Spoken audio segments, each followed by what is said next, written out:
Hi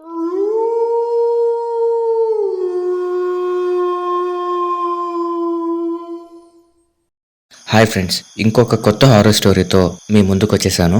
ఈ story చాలా ఇంట్రెస్టింగ్గా ఉంటుంది. సో వీడియో మొత్తం చూసి మీకు నచ్చితే వీడియోని లైక్ చేసి మా ఛానల్ని సబ్స్క్రైబ్ చేసుకొని పక్కనున్న బెల్ సింబల్ యాక్టివేట్ చేసుకోండి. ఇక లేట్ చేయకుండా స్టోరీలోకి వెళ్ళిపోదాం. ఈ స్టోరీ మన సబ్స్క్రైబర్ అయిన అఖిల్ ఖమ్మం బరుగుడెం విలేజ్ నుండి ఈ స్టోరీ నాతో షేర్ చేసుకున్నారు. Thanks to Akhil. ఇక కథలోకి వెళ్తే, శివ అనే ఒక సాఫ్ట్వేర్ ఎంప్లాయీ వీకెండ్ అవ్వడంతో తన ఫ్యామిలీ మెంబర్స్తో స్పెండ్ చేద్దామని తన పేరెంట్స్ దగ్గరికి వెళ్తున్నాడు. తన పేరెంట్స్ ఉండేది ఖమ్మంలో. వీకెండ్ అని మళ్ళీ మండే రావటం కొంచెం లేట్ అవుతుందని బాస్ పర్మిషన్ తీసుకుని ఖమ్మం వెళ్ళాడు. పేరెంట్స్తో తమ్ముడితో చాలా ఆనందంగా గడిపాడు శివ. అలా ఫ్యామిలీ మెంబర్స్తో ఎంజాయ్ చేస్తున్న శివకి తన బాస్ నుంచి కాల్ వచ్చింది. శివ, మార్నింగ్ 7 కల్లా నువ్వు ఆఫీస్లో ఉండాలి. రేపు క్లయింట్తో మీటింగ్ ఉంది, తెలుసు కదా. ఈ మీటింగ్ మనకి చాలా ఇంపార్టెంట్ అని చెప్పి కాల్ వెంటనే కట్ చేశాడు.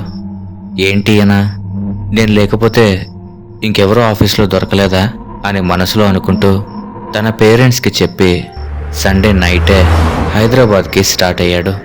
సమయం రాత్రి 9 అవుతోంది. కారులో పాటలు పెట్టుకుని అలా వెళ్తూ ఉన్నాడు శివ. 2 రోజులు ఫ్యామిలీతో కూడా సరిగ్గా గడపలేకపోయాను అనుకుంటూ బాధపడుకుంటూ అలా హైవే మీద వెళ్తున్నాడు. మధ్యలో ఎక్స్ రోడ్స్లో రూట్ మిస్ అయ్యి హైదరాబాద్ కాకుండా వరంగల్ హైవేలో రాంగ్ రూట్ తీసుకున్నాడు. కొద్దిసేపటి తర్వాత ఏంటి ఈ రూట్ అంతా కొత్తగా ఉంది అనుకుని ఎక్కడున్నాడో చూద్దామని కార్ దిగి గూగుల్ మ్యాప్స్ ఓపెన్ చేసి చెక్ చేసుకున్నాడు. కోపం ఇంకా ఎక్కువైంది శివకి. మళ్ళీ వెనక్కి తిరిగి వెళ్ళాలంటే 20 కిలోమీటర్లు వెళ్ళాలి. ఇలా ఏమైనా ఇంకొక రూట్ ఉందా అనుకుని చూస్తే కొంచెం దూరంలోనే ఒక విలేజ్లో నుండి క్రాస్ అయ్యి వెళ్తే సూర్యాపేట హైవే ఉందని మ్యాప్స్లో చూపిస్తోంది. ఇక శివ, ఇలా ఒకసారి ట్రై చేద్దాం, ఒకవేళ తెలియకపోతే అక్కడ ఎవరినైనా కనుక్కొని వెళ్దాం అనుకుని కార్ స్టార్ట్ చేసి ఆ విలేజ్లోకి వెళ్తూ ఉన్నాడు. ఆ విలేజ్ అంతా నిశ్శబ్దంగా ఉంది. బయట ఒక్క మనిషి కూడా కనిపించట్లేదు. ఏంటి ఈ విలేజ్లో ఒక్క మనిషి కూడా కనిపించట్లేదు? బహుశా పల్లెటూరు కదా, అందరూ త్వరగా పడుకున్నారేమో అనుకుంటూ ఆ గూగుల్ మ్యాప్స్లో కనిపిస్తున్న రూట్ని ఫాలో అవుతూ వెళ్తున్నాడు. అలా ఆ ఊరు క్రాస్ చేశాక కొంచెం దూరంలో ఏదో ఒక పాతబడిన ఫ్యాక్టరీ కనిపించింది.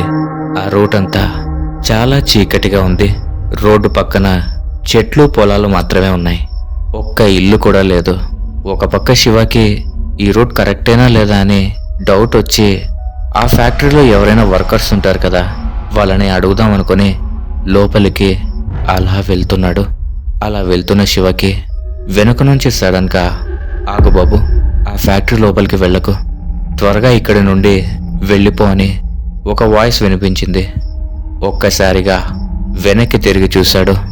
శివ వెనుక ఒక ముసలాయన కళ్ళలో భయంతో శివను చూస్తూ ఉన్నాడు. శివ కొంచెం కంగారుగానే, పెద్దాయనా, నేను హైదరాబాద్ వెళ్ళాలి, ఇటువైపు నుంచి ఏవైనా హైవే కానీ దారి ఏదైనా ఉందా అని అడిగాడు. అందుకు ఆ పెద్దాయన, ఏమో బాబు, నాకు తెలీదు, ముందు నువ్వు ఇక్కడి నుండి వెళ్ళిపో, లేకపోతే నీ ప్రాణాలు పోతాయన్నాడు. అందుకు శివ, ఏమైంది పెద్దాయనా, ఎందుకు అలా అంటున్నావు అని అడిగాడు. ఆ పెద్దాయన కంగారుగా, చూడు బాబు, ఈ ఫ్యాక్టరీలో దెయ్యాలున్నాయి, నిన్ను చంపేస్తాయి, వెళ్ళిపో, వెంటనే వెళ్ళిపో అన్నాడు. అది విన్న శివకి ఒక్కసారిగా నవ్వొచ్చింది.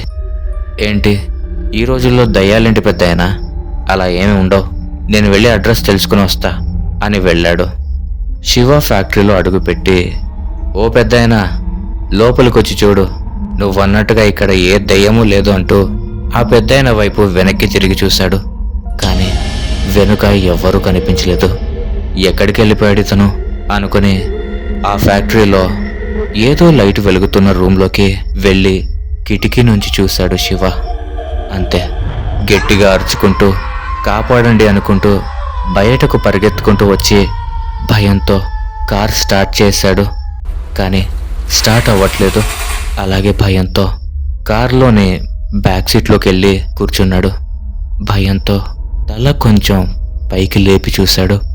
తన కారు ముందే భయంకరమైన ఇద్దరు మనుషులు ఒళ్ళంతా కాలిపోయి చాలా భయంకరంగా పిశాచాలలాగా కనిపిస్తున్నారు శివకి.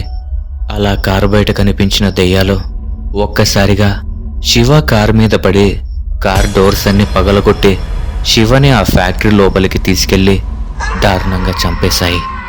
ఆ మరుసటి రోజు అటువైపుగా వెళ్తున్న ఆ ఊరి జనాలకి కారులో శివ మృతదేహాన్ని చూసి పోలీసులకు కాల్ చేశారు. పోలీసులు వచ్చి శివ మొబైల్ తీసుకొని వాళ్ళ పేరెంట్స్కి ఈ విషయం చెప్పారు. విన్న శివ పేరెంట్స్ వెంటనే ఆ ప్లేస్కి వెళ్ళి చూశారు. గుర్తుపట్టలేని విధంగా ఉన్న శివ బాడీని చూసిన ఆ పేరెంట్స్ ఒక్కసారిగా కుప్పకూలిపోయారు. ఎలా జరిగింది అంటూ శివ తమ్ముడు రవి పోలీసులను అడిగాడు. ఏమో సార్, చూస్తుంటే ఎవరో చంపి కారులో పడేసినట్టు అనిపిస్తుంది, ఎంక్వైరీ చేస్తున్నాం అన్నాడు పోలీస్. అన్న శవాన్ని ఆ స్థితిలో చూసిన రవికి ఎలా అయినా వాళ్ల మీద పగ తీర్చుకోవాలనుకుని కార్యం అంతా అయిపోయాక ఒక వారం తర్వాత రవి ఆ విలేజ్కి వెళ్ళాడు. పోలీస్ వారిని శివ డెత్ కేస్ డీటెయిల్స్ అడిగితే ఇంకా ఏం వివరాలు తెలియలేదు అని అక్కడ పోలీస్ వాళ్ళు నిర్లక్ష్యంగా సమాధానం చెప్పారు. ఇక రవి ఒక్కడే ఎలా అయినా ఈ మిస్టరీ ఛేదించాలనుకుని ఆ ఫ్యాక్టరీ దగ్గరికి వెళ్ళాడు. సాయంత్రం 6 గంటలకి ఆ విలేజ్లోకి పొలం పనులు చేసుకుని కొంతమంది జనం వస్తూ ఉన్నారు. ఫ్యాక్టరీ లోపలికి వెళ్ళబోతున్న రవిని చూసి, ఏంటి బాబు, ఏ ఊరినిది? ఇక్కడుంటే ప్రమాదం. వారం క్రితం ఆ శవాన్ని చూడలేదా? అలా నువ్వు కూడా అవుతావా ఏంటి అని ఆ ఊరి వాళ్లలో ఒకతను అడిగాడు. శివ కోపంగా, మా అన్నని ఎవరు చంపింది నాకు తెలిసే వరకు ఇక్కడి నుంచి వెళ్ళను అని అన్నాడు. అందుకు ఆ ఊరతను, మీ అన్నయ్యను చంపింది ఎవరో మాకు తెలుసు, ముందు ఇక్కడి నుంచి పద అన్నాడు. రవి కూడా వాళ్లతోనే వెళ్ళాడు. అసలు ఏమైంది మా అన్నయ్యకి? మా అన్నయ్యను చంపింది ఎవరు అని వారిని అడిగాడు రవి. అప్పుడు ఆ ఊరి అతను ఇలా చెప్పడం మొదలుపెట్టాడు. ఒక 7 సంవత్సరాల క్రితం ఈ ఊరికి 2 భార్యాభర్తలు వచ్చారు. చాలా పెద్ద కోటీశ్వరులు. వచ్చి ఈ ఊరిలో ఒక ఫ్యాక్టరీ పెడతాం, మీ పిల్లలకు ఉద్యోగాలు ఇస్తాం, అందుకు మాకిక్కడ పొలాలు కావాలి, అమ్మండి అని అడిగారు. మా పిల్లలకి ఉద్యోగాలు వస్తాయనే ఒకే ఒక్క కారణంతో ఇష్టం లేకపోయినా ఈ ఊరి వాళ్ళందరం మా పొలాలు అమ్మేశాము. ఫ్యాక్టరీ పని అయిపోయిన 2 నెలలకే ఆ ఫ్యాక్టరీ నుంచి వచ్చే కాలుష్యం వల్ల ఇక్కడ నీరు, చెరువులు, గాలి కలుషితం అయ్యి చాలామంది చిన్నపిల్లలు, ముసలివాళ్ళు చనిపోయారు. న్యాయం కోసం మా ఊరి పెద్ద దగ్గరికి వెళ్ళాం. ఈలోపు ఆ దొర మా ఊరి పెద్దల్ని, పోలీసులను కొనేసి మమ్మల్ని ఏమీ చేయలేని స్థితిలోకి తీసుకొచ్చాడు.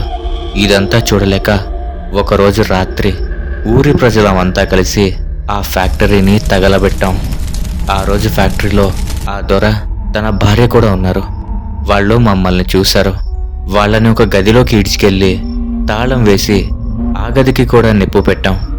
వాళ్ళిద్దరూ చాలా దారుణంగా చనిపోయారు. మరుసటి రోజు ఫ్యాక్టరీలో ఫైర్ యాక్సిడెంట్ వల్లే ఇదంతా జరిగిందని కేసు క్లోజ్ చేశారు. ఇదంతా జరిగిన వారం రోజుల తర్వాత ఒకరోజు రాత్రి పక్క ఊర్లో పెళ్లికి వెళ్ళి వస్తున్న ఒక జంట ఊరికి తిరిగి వస్తూ ఉండగా ఆ ఫ్యాక్టరీ దగ్గర వారి బైక్ ఆగిపోయింది. వారు ఆ ఫ్యాక్టరీని చూశారు. కానీ ఆ ఫ్యాక్టరీలో ఒక గదిలో ఏదో ఒక లైట్ వెలుగుతూ కనిపిస్తోంది. ఈ ఫ్యాక్టరీలో లైట్ వెలుగుతోందేంటి అనుకుంటూ చూద్దాం అనుకుని లోపలికి వెళ్తున్న భర్తకి, వద్దు వెళ్ళకండి అని భార్య చెప్తున్నా వినకుండా, లేదు ఎవరైనా ఉన్నారేమో చూసొస్తా అంటూ ఆ గది దగ్గరికి వెళ్ళి కిటికీలో నుంచి చూసిన ఆ భర్తకి ఆ గదిలో చనిపోయిన దొర, తన భార్య కోపంగా కాలిపోయిన శరీరాలతో తననే చూస్తూ ఉన్నారు. అది చూసిన భర్త భయంతో ఒక్కసారిగా గట్టిగా అరిచాడు. ఏమైందో అనుకుంటూ అక్కడికి వస్తున్న భార్యకి, వద్దు రాకు అని తన భర్త అరుస్తూ చెప్తూ ఉండగానే ఒక్కసారిగా ఆ గది నుంచి ఆ ఆత్మలు బయటికి వచ్చి తన భర్తని దారుణంగా చంపేశాయి. అది చూసిన భార్య భయంతో పరిగెత్తుకుంటూ ఊరిలోకి పెద్దగా అరుచుకుంటూ వచ్చింది. అది విన్న ఊరి ప్రజలందరూ తన దగ్గరికి వెళ్ళి ఏమైందమ్మా అని అడిగితే జరిగిన విషయం అంతా చెప్పింది. వెంటనే అందరూ ఆ ఫ్యాక్టరీ దగ్గరికి వెళ్లారు. ఇంతలో తన భర్త శవం ఆ ఫ్యాక్టరీలో పడి ఉంది. కానీ ఆ ఆత్మలు ఎవరికీ కనిపించలేదు. ఇలా ఇంకా ఎవరికి జరగకూడదు అనుకున్న ఊరి ప్రజలు రంగయ్య అనే ఒక అతన్ని ఆ ఫ్యాక్టరీలోకి ఎవరూ వెళ్లకుండా చూడాలని పనిలో పెట్టారు. ఆ మరుసటి రోజు రంగయ్య కూడా విచిత్రంగా ఆ ఫ్యాక్టరీ ముందు చనిపోయి ఉన్నాడు. ఒంటి మీద ఒక్క గాయం కూడా లేదు. పోస్ట్మార్టం రిపోర్ట్లో ఏదో చూసి భయపడి గుండె ఆగిపోయింది అని చెప్పారు. ఇక మీద ఎవరూ ఆ ఫ్యాక్టరీ దగ్గరికి వెళ్ళకూడదు. సాయంత్రం 6 కల్లా అందరూ ఊరిలో ఉండాలి. ఒకవేళ ఆలస్యం అయితే పక్క ఊరి గుడిలో ఉండి ఉదయాన్నే రండి అని తీర్మానం చేసుకున్నారు.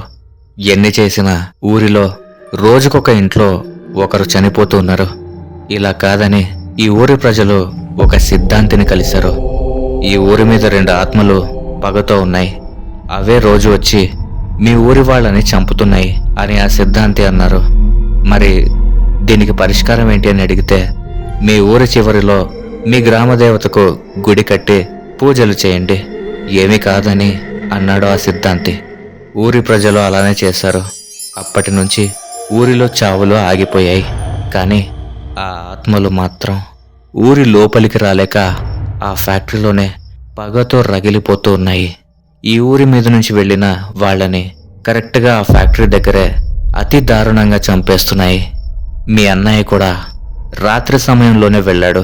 అందుకే ఆ ఆత్మలు మీ అన్నయ్యను చంపాయి అని ఆ ఊరతను చెప్పాడు. అది విన్న రవి ఇక ఏమీ చేయలేక బాధతో తిరిగి వెళ్ళిపోయాడు. ఇంతకు శివని ఆ రోజు ఫ్యాక్టరీలోకి వెళ్లకుండా ఆపిన ఆ పెద్దాయన ఎవరో కాదు, ఆ ఊరికి కాపలాగా ఉన్న రంగయ్య. శివని కాపాడాలని ఆత్మరూపంలో వచ్చి మాయమైపోయాడు. ఓకే ఫ్రెండ్స్, ఈ స్టోరీ కనుక మీకు నచ్చినట్లయితే ఖచ్చితంగా ఈ వీడియోని ఒక లైక్ చేసి మీ అభిప్రాయాలను కామెంట్ చేసి మీ స్నేహితులు మరియు బంధువులతో షేర్ చేసుకోండి. అలాగే మా ఛానల్ని సబ్స్క్రైబ్ చేసుకొని పక్కనున్న బెల్ సింబల్ని యాక్టివేట్ చేసుకోండి. Thanks for watching.